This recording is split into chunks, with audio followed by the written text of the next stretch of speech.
હે students, next question છે AR. જારક શ્વસનમાં કુલ 10 NADH2 અને આ NADH2 છે અને ડીપી નહીં અને 2 FADH2 નું નિર્માણ થાય છે. તો જારક શ્વસન આપણે ગ્લુકોઝનું જો કન્સિડર કરીએ, એ ગ્લુકોઝનું જારક શ્વસન. તો બેટા અહીંયા ગ્લાયકોલિસિસમાં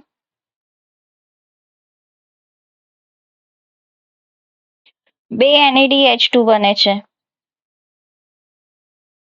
રાઈટ. પછી લિંક રિએક્શન આપણે ભણ્યા પાયરુવેક એસિડ થી એસિટાઇલ કો એન્ઝાઇમે, એમાં 2 NADH2 બને છે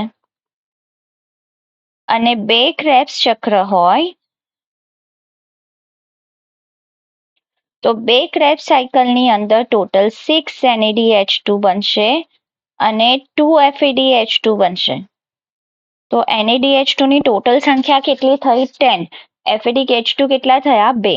34 ATP અણુના નિર્માણમાં 1 NADH2 અને 2 FADH2 છે. ના બેટા, ખોટું છે. રાઈટ.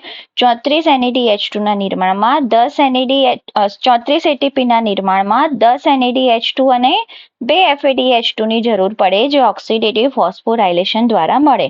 તો એ સાચું છે અને R શું છે અહીંયા? ખોટું.